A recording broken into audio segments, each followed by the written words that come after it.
I've been in this industry for longer than I care to remember. First working affiliate network side, then moving to a big media agency at eye level where I headed a performance team. I was fortunate enough to be elected by my peers as chair of the IAB's Affiliate Marketing Council in 2010, and currently I am a co-founder and head of product at Performance Horizon Group, global provider of performance marketing technology. So first off, I'm going to start with a little bit of a rant and putting performance marketing in some context and why we're here talking about it. So last year, or earlier this year, it was released, the IAB and PwC put out a groundbreaking study, first of its kind, looking at online performance marketing spend in the UK. So in 2012, advertisers spent over £800 million on online performance marketing activity. Now, I've seen some figures in the drum today from Group M saying that in 2013, just check my notes, UK digital ad spend is estimated to be 6.1 billion. So 800 million, my rudimentary maths say, is about 15% of overall ad spend. So, you know, a significant channel. This 800 million generated over £9 billion in sales for UK advertisers, giving a return investment of £11 for every £1 spent. I think you'd be hard pushed to better that in any other online channel. And it's growing. Advertisers estimate they'll spend 5 to 10% more this year. So the 2013 study is being compiled at the moment to be released early next year, and we're expecting to see considerable growth in performance. So my rant is where is performance affiliate marketing at this event? I've come here today, it's very busy, lots of people, 3 days. I think I've counted over 200 sessions going on. Some of the biggest names in digital marketing are attending and speaking, and yet this is the only session from a performance marketing company. So that begs the question for me, why is performance marketing still viewed as the unwanted ginger stepchild of the digital world? That is actually a picture of my CFO that I got, and didn't just find a random ginger child online. It's a question that we're faced with regularly. You know, I worked in a big media agency, and the knowledge of performance marketing was limited. I haven't yet had the chance to catch up with the organiser of this conference and ask them the question, but I think it's a very pertinent point. Affiliate performance marketing is still very much undervalued within the online space. So, rant over, what I'm going to talk about today. You'll notice I've been using the terms with affiliate and performance, and I feel that there is a considerable difference between the two, and so I'll talk a little bit about that. I'll talk about where my company, Performance Horizon Group, fit in, why I see that performance marketing is growing, and how it will continue to grow, which is through powering online innovation, and what do we, companies within the space as well as advertisers and affiliates, need to do to encourage this. So first of all, a bit of a history lesson. Affiliate marketing, as most of you will know it, brand sits on one side, multiple affiliates sit on the other side. Sometimes there's an agency involved, but an affiliate network sits in the middle, providing tracking technology, payment, but overall facilitating performance marketing between the two parties. You see that has evolved quite a lot over the last few years, and Pareto's law certainly exists within this sector, and what we've seen is that within affiliate marketing, the leading affiliates have become much more sophisticated organisations, thrown a lot more resource into what's going on, and at the same time brands and agencies have invested a great deal. They've increased their levels of education about performance marketing, and these big affiliates have become substantial sales drivers for the brands that they're working with, to the point where it doesn't need that facilitator sitting in the middle anymore to allow these relationships to flourish. The large affiliates are talking directly to the brands and vice versa. And so that's where we founded Performance Horizon. I'll talk a bit about that in a second. So just thinking about some of the big affiliates in the sector, a lot of people have this perception that affiliate marketeers are blokes sat in the bedroom knocking up websites and linking to brands making money. But this slide shows that big affiliates are becoming sophisticated brands in their own right and are spending a great deal on advertising. In the top left of your screen, you've got a taxi branded with Quidco advertising. Quidco are advertising all over the place, on the tube, on buses, on TV, really pushing their brand out there and investing in becoming a brand in their own right. A few other TV adverts from affiliate companies here. Down the bottom left, you've got the incredibly irritating advert from Top Cashback, Broadband Choices, Uswitch, vouchercodes.co.uk. Affiliates who are growing, becoming brands in their own right, and commanding a decent sense of market share amongst consumers. So that's affiliate marketing. What is performance marketing? I've taken a quote from Wikipedia. Performance-based advertising is a form of advertising in which the purchaser pays only when there are measurable results. So an advertiser is able to conduct marketing only paying out the money once a desired result has taken place. Now that will usually be a sale, but it could be a lead, someone filling out a form to allow the advertiser to contact them back. It could be as simple as a click going to the advertiser's site. Affiliate marketing is a subset of performance marketing. It's a form of performance marketing, but not the be-all and end-all. There's plenty of performance marketing activity has always taken place outside of affiliate networks. So if we look at that definition, performance-based advertising, form of advertising which the purchaser pays only when there are measurable results. I'm going to give you a couple of examples of sectors where considerable amounts of performance marketing activity take place directly. First off is travel. I think anyone would be hard pushed to tell me that the likes of Skyscanner and Momondo do not operate on a performance model. They're meta-search partners, aggregators. They perform a valuable role for the consumer in allowing them to view flight information, holiday information, then go through to the advertiser's site to purchase. They're paid when a purchase takes place or when a visit to the advertiser's site takes place. Likewise with finance, the big financial aggregators all have direct relationships with the brands that they're working with, send them traffic or send them leads, as is more often the case in finance, and receive a reward when that predefined action takes place. So we've talked about affiliate marketing and affiliate network facilitating numerous disparate affiliates to link to a brand and be rewarded because of it. Also, these are examples of where that happens direct. There are direct partners working on a performance basis. There are also new models emerging that are becoming monetized on a performance basis. Call tracking.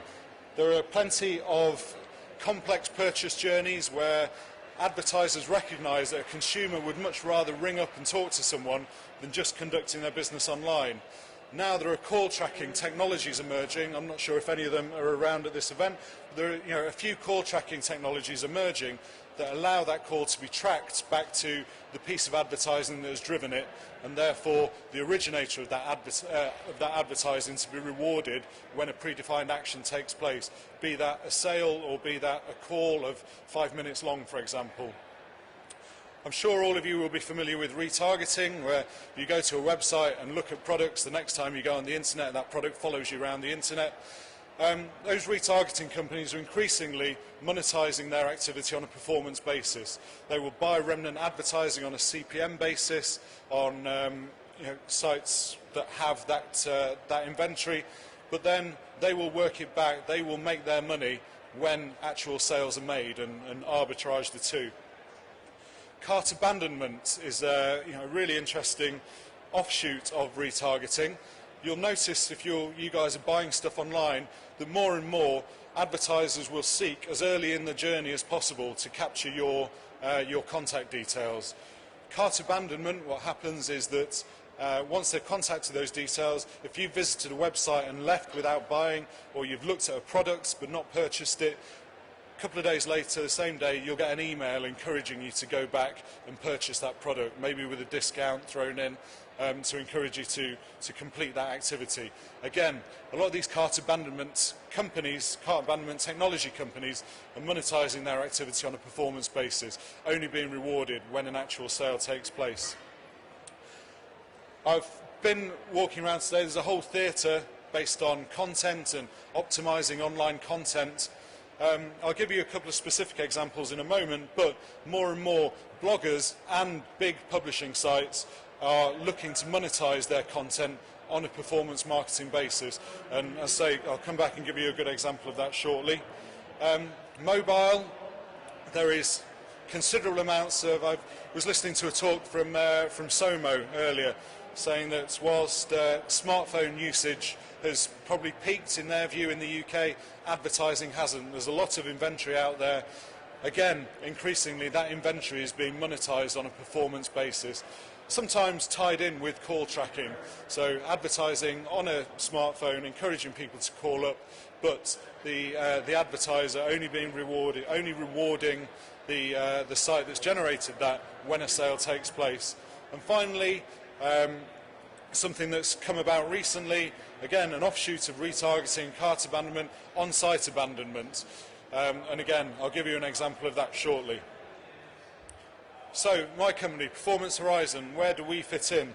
Well, we operate as a performance marketing hub for all of these channels, for an advertiser to have a one-stop shop to plug all of these performance-based channels into and understand what's going on, the sales that are being generated, the products that are being sold, along with understanding the interaction between them. So the 6 examples that I just spoke of are down the side. In the middle, we've got direct partners. So when I spoke to you earlier about the likes of Skyscan and Momondo in the travel space, Money Supermarket and Go Compare in the finance space, again, our advertisers are using Performance Horizon to plug that in, so they've got a one-stop shop. Direct affiliates, people are bringing their affiliate relationships direct, tracking and reporting on that through Performance Horizon, and also affiliate networks, an important part of the performance mix. Our advertisers are plugging their affiliate network into Performance Horizon so that they have this one-stop performance hub to understand all activity that is going on, that happens on a performance basis. So we provide the tracking technology, we provide a reporting dashboard for our clients to look at. We recognise that because there are all these disparate marketing models that make up performance, you need to have bespoke strategies to deal with each one. We offer a partner management dashboard to do that. We offer a global payment solution, so we're able to pay any partner in any currency the same day. And we also offer support in how to use our platform. So why will performance marketing continue to grow? I've picked out 2 main reasons here. The first one, because paying on a performance basis is an incredibly compelling proposition for advertisers. Going to any CEO or financial director and saying, right, we can conduct advertising, but you only pay once you've got the money in the till. Once the desired outcome that you've outlined at the outset is completed, that's when you pay for it. So more and more brands are looking to push more of their advertising budget down performance route. And secondly, one of the main idea I wanted to touch on today is that what performance marketing gives, because of this payment model that only rewards once the outcome has taken place, it provides an excellent channel to test and to innovate and for new ideas to flourish. So I wanted to just highlight a few interesting and exciting innovations within the performance marketing space. So firstly, looking at content and monetising online content, wanted to highlight a company called Skimlinks, who are based in London. Skimlinks is a content monetisation tool. So if you have online content, rather than having to become an affiliate yourself, if you're a blogger or a big publisher, you can implement a piece of code from Skimlinks on your site, and what that will do is turn any link, or you can also highlight particular words that you want to be monetised, it automatically turns them into affiliate links. So a few examples of companies that they're working with. I mean, Mumsnet is a really good example. It's a forum, user-generated content, and so Mumsnet themselves can't dictate what content goes on there. So if a group of mums are talking about a product that they've seen in Mothercare, they might post a link to Mothercare within the forum. Because the Skimlinks technology is there, it will automatically convert that link into an affiliate link, so Mumsnet will be rewarded if a sale takes place. They're working with a lot of bloggers, a lot of blogger networks, but also with some very large established publishers, the likes of BT, who are increasingly pushing a content-driven portal for bt.com. If you go on there, there's a lot of journalist-driven content. Telegraph, obviously a big newspaper group. Hearst have numerous titles that they're looking to monetize their content through performance marketing, which I think is a really interesting and exciting thing that's going on. I spoke about on-site abandonment, and another company based out of London that I wanted to highlight, Yieldify. Really interesting innovation.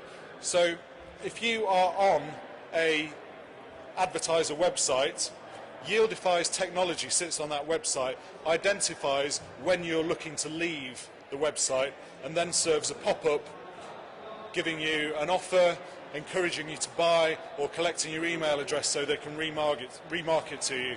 So if I'm on the Dorothy Perkins website, I've been browsing around looking at dresses, as I occasionally do.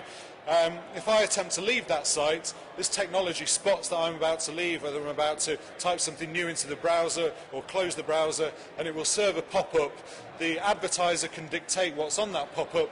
So in this case, Dorothy Perkins have offered free delivery if you purchase now rather than leave the site. It may be that they want to offer a 10% discount, or they just want to capture your information so that they can get in touch with you later on. Again, all of this is monetized on a performance marketing basis. Yieldify only make their money when sales take place. Looking at innovative content and the ability to attract a specific audience that is particular to a brand. Another company who are based in the UK, studentbeans.com. Been going for a while. It's an online community for students. Starting in 2012, what they did, I thought was really innovative. They created an online version of the Freshers' Fair.